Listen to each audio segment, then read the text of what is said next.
Troisième épisode de notre série Un lieu des histoires consacrée toute cette semaine à Niederbronn-les-Bains. Cécile Pour et Arnaud Rapp nous emmènent aujourd'hui en forêt pour le plaisir des yeux.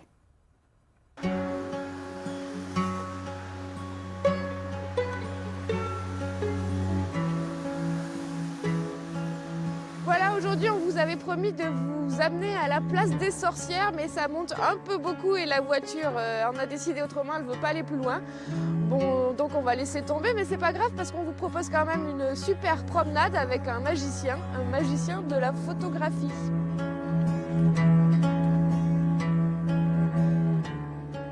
Je m'appelle Michel Rausch, comme disent les Alsaciens ici. J'ai été nommé comme prof d'EPS au collège de Niederbronn en 1975. Le collège était tout neuf.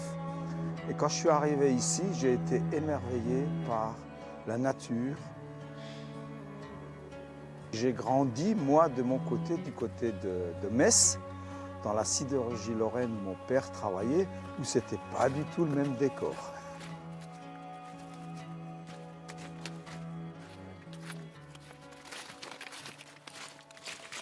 Ce qui fait le charme quand même des forêts ici, c'est la mixité des essences, aussi bien des conifères que des feuillus, et surtout le grès. Alors le grès rouge enchante le paysage, on a des impressions de bord de mer. Ce qui est intéressant aussi avec la photo, c'est ça m'a permis de mettre un nom sur toutes les espèces d'oiseaux, de papillons, d'insectes. Et en ce moment, je suis en train de faire les abeilles sauvages. Donc on a à peu près 300 à 400 espèces rien que dans les Vosges du Nord. Et ça me permet donc de les déterminer, de connaître un peu ce qu'on trouve ici.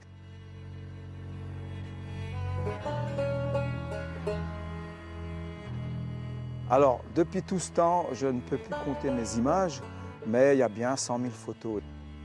Je crois que je ne m'en lasserai jamais, parce que le spectacle de la nature, c'est quelque chose qui change tout le temps.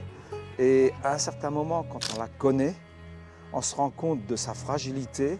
Et ça, c'est fascinant d'assister à ce spectacle, j'allais dire, tout le temps. Et sur le pas de la porte, je n'ai pas besoin d'aller au Costa Rica ou ailleurs.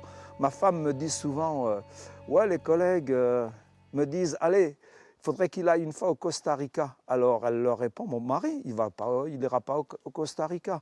Quand il va au compost, il ne revient plus déjà. Et donc après, il y a le Piémont, donc il y a tous les villages. Merci Michel pour cette balade très poétique De rien, et de rien. très instructive.